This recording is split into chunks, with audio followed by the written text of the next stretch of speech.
Refonte des listes électorales. Les préparatifs avancent selon la CENI.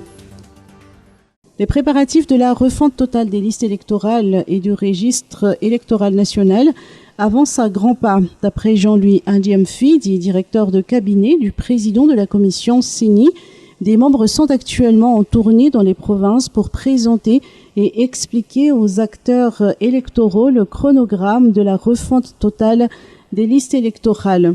Les opérations de recensement devront démarrer au début du mois d'octobre, précise Jean-Louis Ndiamfidi. Pour cette fois, la CENI modifie sa méthode en apportant une retouche à ses démembrements régionaux et provinciaux.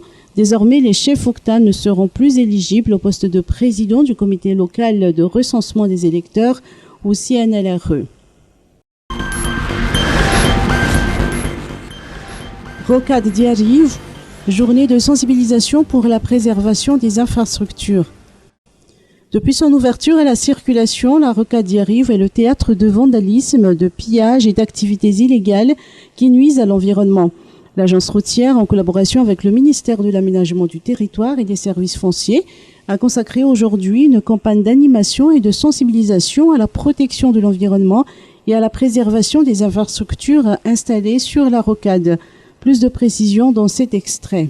Cet ouvrage, la Rocade d'Yariv, a été financé par l'Agence française de développement, mais également par la Banque européenne d'investissement et par l'Union européenne. Et nous sommes très fiers d'avoir pu contribuer à la réalisation de cet ouvrage, qui est, je pense, un des ouvrages majeurs de la ville d'Antananarive et qui a transformé la vie de dizaines, voire de centaines de milliers de personnes qui habitent la capitale de ce pays.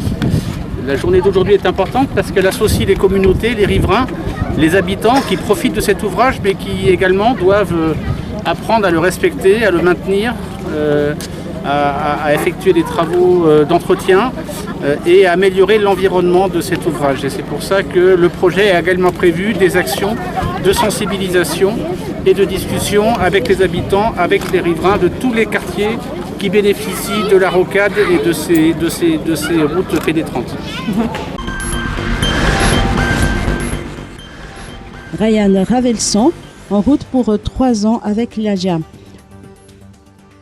En sport, l'AJA vient d'annoncer l'arrivée de Ryan Ravelson, milieu de terrain de 25 ans qui évoluait la saison dernière en Major League Soccer dans la franchise du Galaxy aux États-Unis. L'international malgache vient de signer pour 3 ans avec une option d'1 année supplémentaire et il endossera le numéro 11. Formé à Tours, Ryan Ravelson a évolué à Troyes entre 2018 et 2021, participant notamment à la remontée du club en Ligue 1 avant de tenter l'aventure en MLS, championnat dans lequel il a brillé et disputé 44 rencontres pour un total de 8 buts en 2 passes décisives.